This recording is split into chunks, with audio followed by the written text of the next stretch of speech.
Voilà, bienvenue sur votre émission Bassi ya Congo. Bassi ya Congo est l'émission au total Sarabino Lolenge Nini to Solarana ba maman ya Congo. Ba maman oyo bazo pesa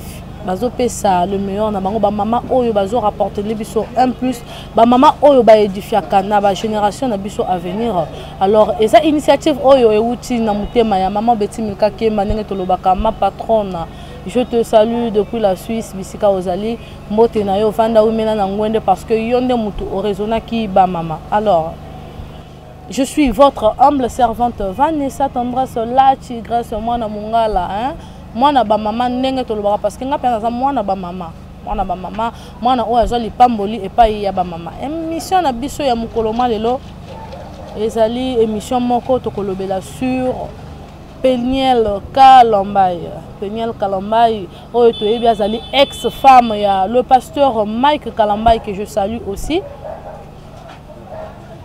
Eza participé mawa. On a comme kolobela ngome na zanga imo côté na zana invité na ngai o yazali mama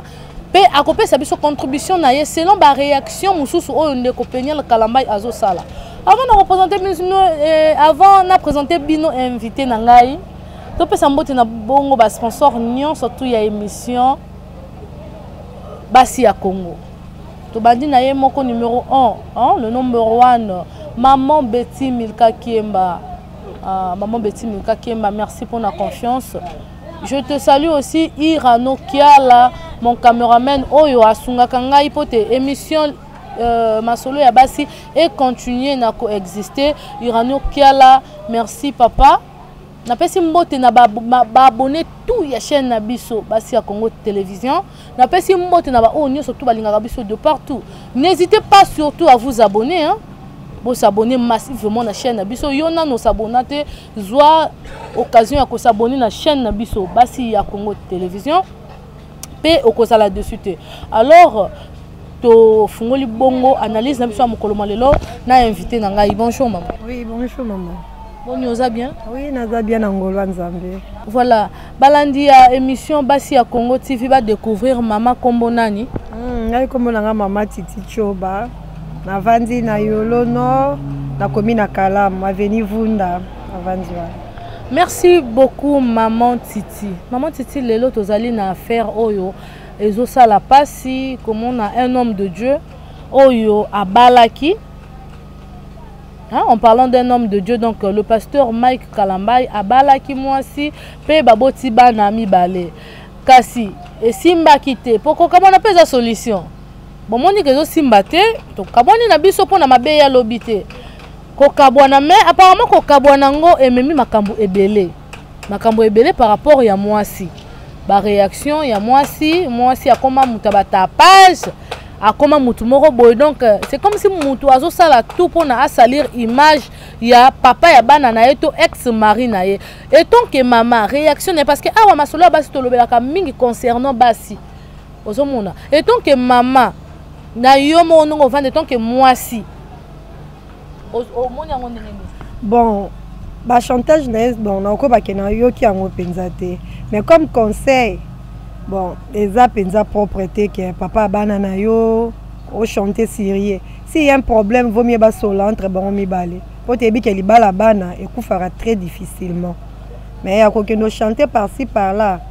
Là, non, d'accord. Ah, comme nous avons une émission, donc, quand vous êtes aux États-Unis, quand il y a fois les émissions, quand on a fois les émissions, babisala salamo boy, oyo, et ça peut-être qu'on touche peu côté à Mobali parce que Mobali a un homme au hasard reconnu en dehors il y a cause à la chantre de l'Éternel, mais Azal les sous sont un pasteur, Azal dans l'église oyo à Géraka. Alors quand ça la babilo quand ça la on a comme ici à niveau il y a qu'on s'exposer, quand il y a ba partie intime na libanda, yo mutozala ki moi si à pasteur ata ko tu choc à divorce on a ba niveau on a pensé tant que maman.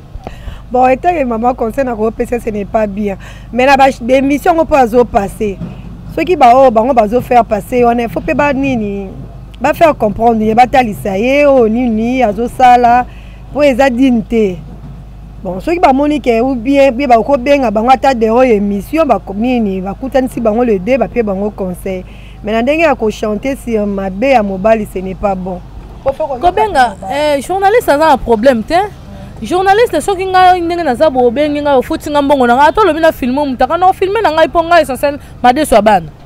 wana ko siko problème na bon mais wana pe bosala mabe mais faut penser bien sûr bozala ngo problème na yo te mais ba pesa pe conseil po biso pe ngane na jana za couturière so neti muto aye pa na ngai lobi na ngai non matiti tongela ngai peut-être elamba peut-être modèle boy ngana otala ko nini ndenge forme na azaleli yo so na bina tikela yo poitrine boy na forme non ndenge zero za bien te so na tika décolleté makasi ekozala otali se ba bien na ba na mabe bon so il a insisté na ye là au salé lien de lingi c'est ça c'est quoi awa deuxième point toujours sur Peniel Kalambay ba utaki ko kanga na aéroport na biso ya Nzili bakanga kiye na ba fausse document hein selon wana oui selon ba rumeur que bakanga kiye na ba fausse document ils ont ba mikanda mususu asimisaki ndeko na ye et tout donc à se comporter qui vraiment comme une petite fille en disant à Zala qui est agitée à comment tu à niveau où tu as giflé bateau et tout moi si oh Zala qui moi si à Moussali na Nzambe comment tu na ba niveau wana est-ce que ça vraiment propre na niveau de la société bon au moins na bible nani l'église babarani yo Moussali na Nzambe faut luko bala moi so ayebi Yesu pourtant boza binomi balo monique boza na moi ba compréhension bien bon a évité la femme en question elle prie. Parce qu'on sait que tout le monde est chrétien. Papa n'a pas mon pasteur. Cause à mon pasteur n'est pas dit que tu pries. Mon pasteur, on est à titre papa na mais lui, est-ce que c'est avaranzambe wana ça il a gagné. C'est ça le problème. Et on monique que baramusa na nzambe faut luka moi so ayebi nzamba zo banga nzambe pour quand il y a un problème ayebi ndenge nini ako gérer ngo quoi. C'est ça. Comment participer mawa kota la bande kwa lelo ndenge bazali ko se comporter. Et en sachant que bazana bana mi balé éducation nini est-ce que parce que bana on peut bavanda kana ye mama bana ya pasteur Mike bavanda kana ye mama siko tant azo sala ba biloko wana lelo internet eza biloko moko bo eza te ke ba tie lelo bato batali ba supprimer eza biloko ezo tikala eza ba archive donc lelo ndenge toza bo soki loko ba tia na YouTube na 2008 soko lobi ko rechercher ngo o monango cela veut dire que bana wana bazokola et ton bana ya pasteur bana wana lobi ba osimba ba téléphone lobi ba okota ba YouTube et comment on a ba biloko wana venant de la part de leur mère est-ce que eza ko bongisa mitwa cerveau ya bana to eza ko bebisa vraiment éducation ya bana premièrement yemo maman zo salelo ezala te po yemo zo salir na papa na bana pourtant ba camarade bana ba notal regarde votre papa au moins que yemo de atie bana déjà si que ezala te donc au moins za ma comme na ba mi balé voilà. Je disais que lelo YouTube eza teke au sali vidéo lelo posté après oye olongolité eza ba biloko moko eza ba archive parce que ndenge zo sala bongo ba page presque nyonso ezo partager ba makambo zo sala donc aza suivi na minute au mouvement na nyonso tout pour ya zo luka kwa attirer attention à bato makambo nyonso zo sala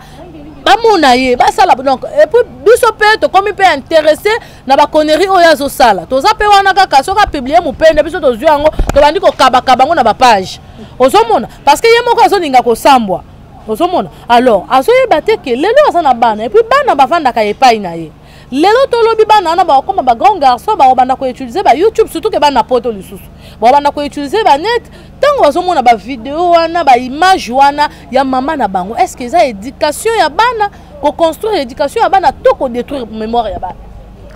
bon mais ça ko détruire nyani éducation ya bana mais maman wana aza vraiment sage te si elle était sage à cause ça ba biloko bon tu peux pas bi femme sage bâtit sa maison il y a quelque soit ma bé à mobile faut ba mobile azaraka mwana mais quelque soit ma bé à mobile ce qui a zomona il fallait toujours à couvrir mais je ne crois pas que ma banque cause ya forme ni comme matina ba niveau yo non là azo sali une réputation na biso ba maman ce n'est pas bon atike loko wana ce que zalaki petite sœur na yo ton ndeko na openza ke ndeko na yo na buzoba nyonso ko sala na soko zalaki en face na ye tala caméra sala lokola ki ozo solola na ye liloba na yo to conseil na yo pa na ye e ozala ni ngai kunde na za wana premièrement na ngaki kuna linga même pas passer na bémission wana pona ninga na telemela ngo pito nga to kende so bisika ngo basala ka bazo ba archive wana de deux comme conseil libala ndenge zana eza contre entre deux personnes na nzambe ne babili ba les amutumo mais na l'état entre deux personnes il fallait pas sola la miable si elle voit que ça ne tient pas aza libre encore ça ko se salir bongo to salir nde biso ba mama ya mona za o salir mobile mais c'est pas mobile les abiso ba mama donc c'est biso soni ce n'est pas bon même ya kol na poto on eza culture na bongo biso ba africain nous sommes pas comme ça toza bongo te sikoyo pona awa mikolo ba obiki ya komi mingi beaucoup plus na pasteur Denis Lesi pona mona ya kutu émission moko boya lobai ke pona o nyonso tout lokola komi na femme libre o nyonso so ça besoin de contacter Peniel faut aller na pasteur Denis Lesi pona yo est-ce que eza Peniel a komi na problème à mutu veuillez m'excuser est-ce que eza mutu o eza raisonnable to mutu ozo sala makambu comme une femme insensée vraiment naye mutu a passé une émission homme de Dieu aza na conseil ko pesa te pona Bible ba on ba pasteur divorce ne pas na nzambe za raté ba boya encore même na loi soko ke moni procédure en kende ko kende 2 ans 3 ans 4 ans jamais za kana facilité ke ba pesio procédure wana c'est azo le kawana parce que ba sali divorce en eza régulière ba régulariser on a l'état ba pesi ba ngwa on ba papier na éviter o azo sali za ngote za raté mais un pasteur et que pasteur azaka appelle ça conseil jamais pasteur a koko panza pasteur tonga mona mabe il faut luka abongisa pasteur a panza raté pasteur a sangisaka faut appeler ça conseil albimeta que pasteur so il bazana rankina kalamba non wana za ba na bango mais quand à nous biso tozo mona il faut ala ça qui pasteur na ye appeler ça conseil pour ba on divorce na bana pour biso ba lobi bien na Bible 1 + 1 = 1 mais la réalité n'est toujours dans la classe c'est égal 2 donc bon il faut l'appeler ça conseil que non divorce c'est ma bête surtout pour les enfants dans la mingi bano ba chego majorité c'est ça à cause de biloko wana mais comment un pasteur il peut tolérer ça en cas moi c'est ça normal en tout cas naza d'accord na ngote merci maman Titi vraiment ils a participé mawa hein ils a participé mawa onyo c'est ça la kaka ndenge maman outu koloba ils a passé parce que les lots beaucoup plus bande ko belé ba jeune ozi ka bango na ba église koluka ba mabala bande ko belé baza ko la butu na moi balembe vie à solitude mais les lots yo nzamba pesio grâce à salio grâce parce que les balles les a likambo à grâce les a batu mususu papa za na mbongo mais aozanga mobala obala mais yo nzamba salio grâce ozana ba famille ya bien aujourd'hui pe mobali apambole pe na mobali ya bien mobali ya yebi nzambe alors maman soki ezake bolingo esila te bolingo ezana no mikitisa une conseil étant que ndeko mwasi lisusu parce que basi ya Congo tolobelaka beaucoup plus basi ozomona tolobelaka beaucoup plus basi une conseil étant que ndeko basi soki bolingo ezana no parce que ezana na ndeko moko asala ya kutu commentaire mona tanga quelque part balobi na yeke Peniel soki bolingo ezana soko moni kolingana no mobali tika orgueil parce que loko mususu ezoboma eza mapeka likolo tika mapeka likolo mikiti sa senga papa bana yo pardon aza mutu o ayebi nzambe asalaka nzambe akolimbisa yo mais c'est comme si la fille ne veut rien savoir c'est comme si la fille ne veut rien savoir to éviter souci na eza a déstabiliser ministère ya pasteur Kalambai to nini nazoyeba te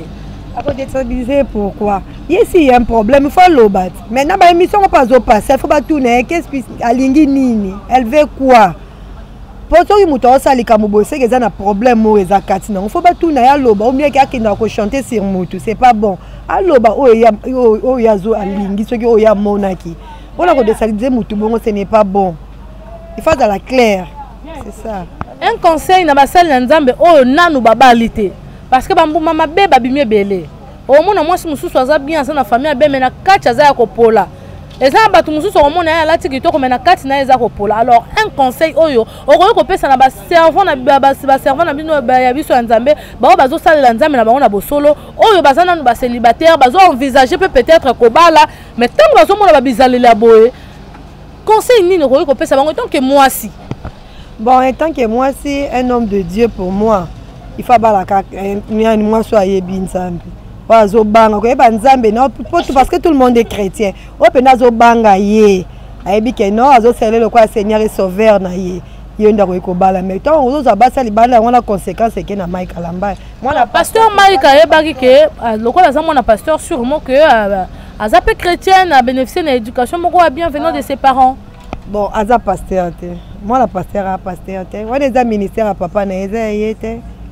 ah pasteur a pasteur te fallait est-ce que tout n'a qui peut volonté nzambe va baler pas ataza moi la pasteur est-ce que tout n'a qui volonté nzambe pour biso ba na nzambe maman tout ça là on faut retourner nzambe nzambe a répondre ka tout n'a qui eza volonté na bien balaki par sentiment ou bien par contrat pour ba pe ndé bozo na yo ki ba bi moi ça moi la poto puis bango ba na poto ma ba na bango eza par contrat na yebite bango bazara na ba na pour 2 ans na bala pour na CP ça pour intel la bala qui ngapé na prouver que na bala qui au bango c'est que c'est ça bon a yebite ce qui a bala qui pour na a bala qui Mike pour na contrat en tout cas je suis désolé. Merci maman Titi, vraiment tu sais pas l'intervention na yo na likambo na participation na yo na problème oyo et sengela ki ko solongo kana ba mama parce que azali pe mwana ya ba mama bien que azo sala buzo ba mazape ka mwana ba mama voilà pourquoi tu luka ki maman Titi pour na ko meka ko tala un peu qu'est-ce qui se passe avec Peniel Kalambay. Le plaisir était pour nous de recevoir na plateau na biso moi ba salam na ba onyo surtout ba maman Titi et puis moi liloba na basi nyonso tout o bazolanda yo na nzela ya basi ya Kongoti. Bon comme conseil na ko pesa la maman maman na nani moi ça Mike bon aza na eka na kimia ami kiti ça c'est humilié basi nyonso conseil ba oyo nanu ba balité voilà ba maman nyonso comme parce que yene ezali azali la concernée na makambo wa meza ke ye to moni vi que nazo bari mère nende zobima comme si azara na posa mobali na ye comme conseil eza nango problème te ake assimilé aza mobali na ye ba yebani assimilé asengi pardon ozonga na bango alanda na ye ba blobela batam seza batu ba conseiller quelque chose sala boy c'est pas bon aza mobali na papa bana ata l'avenir abana na ye akende ba yoka na bango bon comme pona ba maman nyonso bon nako ba conseil ba bina biso ka bible bi femme soyez soumise ngo bateka soumise wana so biso to mona ngo so ndeni c'est bon mobile na ofo bomba yata mabezali to za ka soumise ne bible lobi on sait comme na repesa ngo wana moi ba mbote na batuna yo mbote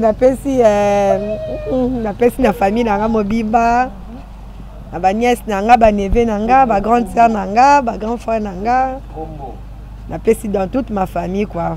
famille Tubashika na pesi ba onyo sombote na pesi pe énergie azawa mbote na pesi pe on a pesi tout le monde. Voilà, merci maman Titi, merci, le plaisir était pour nous hein. Donc on a plateau de chaîne Abisso Basi à Congo TV. Merci à toi maman Betty Milka Kemba parce que il fallait ça na Basi à Congo. Maman oh elle a l'autre habité. Moi si aza mutu moko bois, ça na mystère caché. La preuve en est que tango balal basala ki moi si mobala tala kité mobala zaki olala nzamba zala pe na facilité o sala moi si pe na miso mobali bazomona ye pe ndenga babongisi moi si mabité